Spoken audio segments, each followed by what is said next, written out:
Os cristãos devem guardar o sábado? Aqueles que pertencem ao Senhor estão em pecado por não guardar este dia?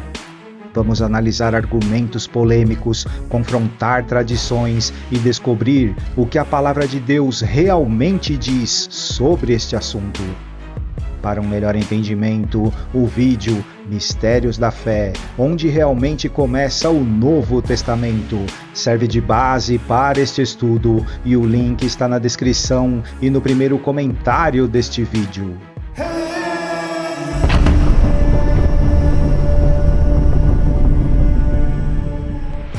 De acordo com a palavra de Deus, existem 3 povos no mundo: os judeus, os gentios e a igreja.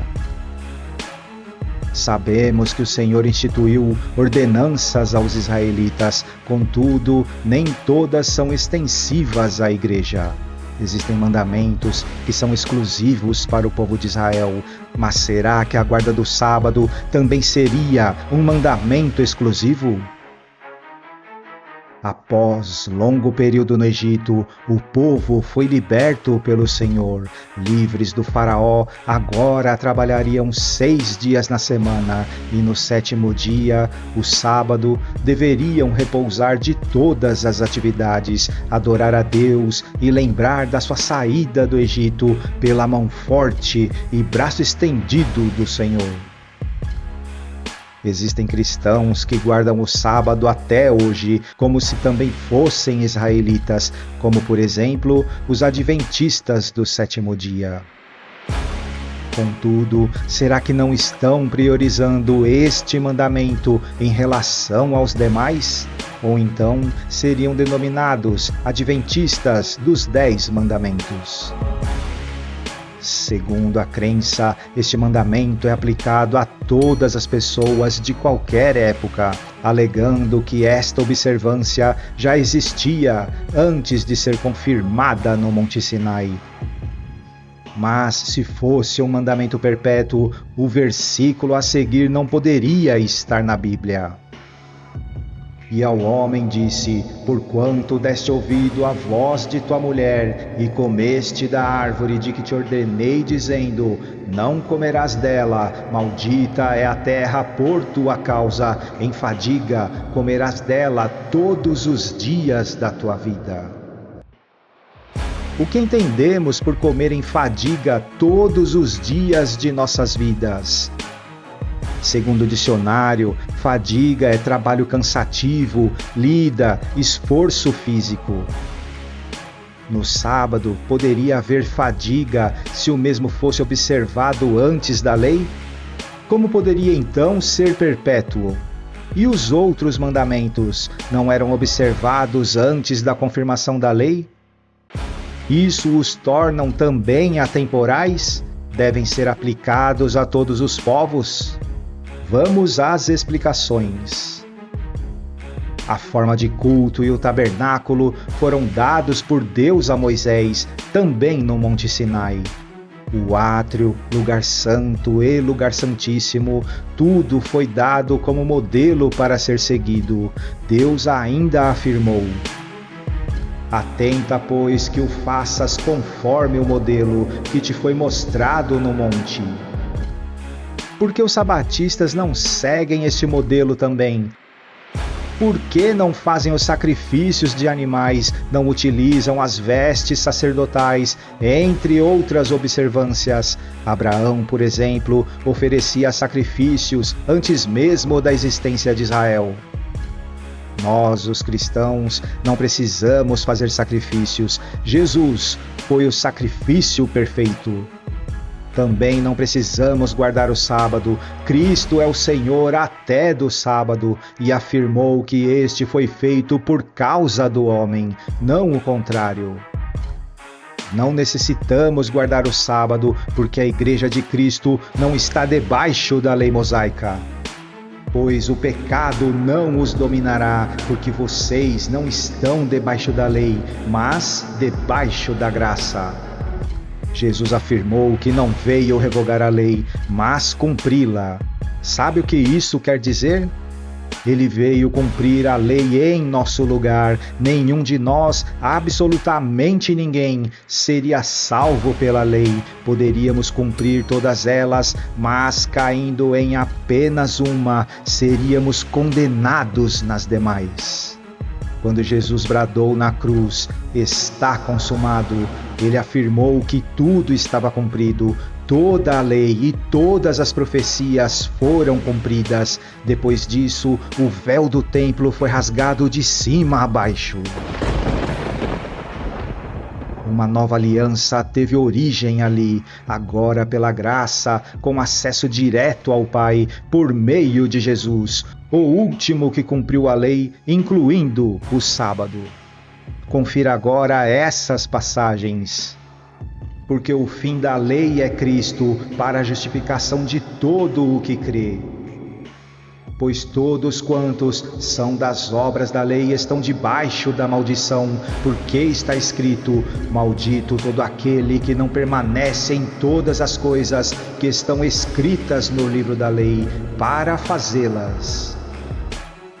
Mas vindo a plenitude dos tempos, Deus enviou seu Filho, nascido de mulher, nascido debaixo da lei, para resgatar os que estavam debaixo da lei, a fim de recebermos a adoção de filhos. Mas agora, conhecendo a Deus, ou melhor, sendo por Ele conhecidos, como é que estão voltando àqueles mesmos princípios elementares, fracos e sem poder? Querem ser escravizados por Ele outra vez? Vocês estão observando dias especiais, meses, ocasiões específicas e anos. Temo que os meus esforços por vocês tenham sido inúteis. Quando vocês estavam mortos em pecados e na incircuncisão da sua carne, Deus os vivificou juntamente com Cristo. Ele nos perdoou de todas as transgressões e cancelou a escrita de dívida que consistia em ordenanças e que nos era contrária. Ele a removeu pregando-a na cruz. Na verdade, as mentes deles se fecharam, pois até hoje o mesmo véu permanece quando é lida a antiga aliança. Não foi retirado, porque é somente em Cristo que ele é removido. Os sabatistas, com o intuito de impor a obrigação de guardar o sábado, se valem de argumentos infundados, estabelecendo uma distinção entre a lei moral e lei cerimonial, lei de Deus e lei de Moisés. Para eles, a explicação seria que a lei moral ou lei de Deus se restringe aos 10 mandamentos e continuará para sempre, enquanto que a lei de Moisés ou lei cerimonial abrange o Pentateuco escrito por Moisés, e essa sim foi abolida. Confira a seguir como essa afirmação não se sustenta. Em Neemias capítulo 8, versículo 1, temos a informação de que Esdras traz o livro da lei de Moisés para leitura perante a congregação. Porém, em Neemias capítulo 8, versículo 8, o mesmo livro é chamado livro na lei de Deus. Em Êxodo capítulo 20, versículo 12, fala para honrarmos o pai e a mãe, está nos 10 mandamentos e, portanto, seria a lei de Deus. Contudo, em Marcos capítulo 7, versículo 10, afirma ser a lei de Moisés. Em Êxodo capítulo 20, versículo 13, fala da lei que proíbe que uma pessoa dê fim à vida de outra, sendo assim, lei de Deus. Porém, em João capítulo 7, versículo 19, Jesus cita a mesma lei, chamando de lei de Moisés. Isso quebra o argumento de distinção entre leis. Todas foram cumpridas em Cristo. Estamos em um novo concerto muito melhor, sendo necessária a mudança da lei. Mas agora alcançou ele ministério tanto mais excelente quanto é mediador de um melhor pacto, o qual está firmado sobre melhores promessas. De acordo com essas informações, é necessária uma explicação sobre o novo concerto e a mudança da lei. Foi o próprio Cristo que instituiu a nova aliança, trazendo assim uma nova concepção da vida espiritual que Deus quer que tenhamos. E isso foi tão profundo que os judeus não entenderam nem aceitaram. A lei dizia olho por olho e dente por dente. Jesus disse: não resistais ao mal, mas se qualquer um te bater na face direita, ofereça-lhe também a outra. A mudança que foi feita não exclui nenhum tio da lei, mas sim uma concepção muito mais profunda da mesma. Infelizmente, judeus e sabatistas não entenderam isso. Voltando ao sábado, a lei dizia que este dia devia ser guardado e santificado, mas na nova aliança isso muda.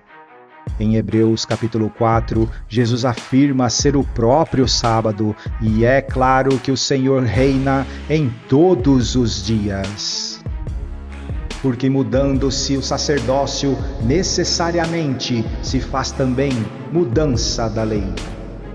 Confira algumas mudanças ocorridas na nova aliança. A Páscoa da antiga aliança foi substituída pela ceia do Senhor. Pois recebi do Senhor o que também lhes entreguei, que o Senhor Jesus, na noite em que foi traído, tomou o pão e, tendo dado graças, partiu-o e disse: isto é o meu corpo, que é dado em favor de vocês. Façam isso em memória de mim. O sacrifício de animais no altar foi substituído pelo sacrifício de Cristo na cruz. O sacerdote foi substituído pelo sacerdócio supremo de Jesus, segundo a ordem de Melquisedeque, e fez com que cada cristão se torne um sacerdote.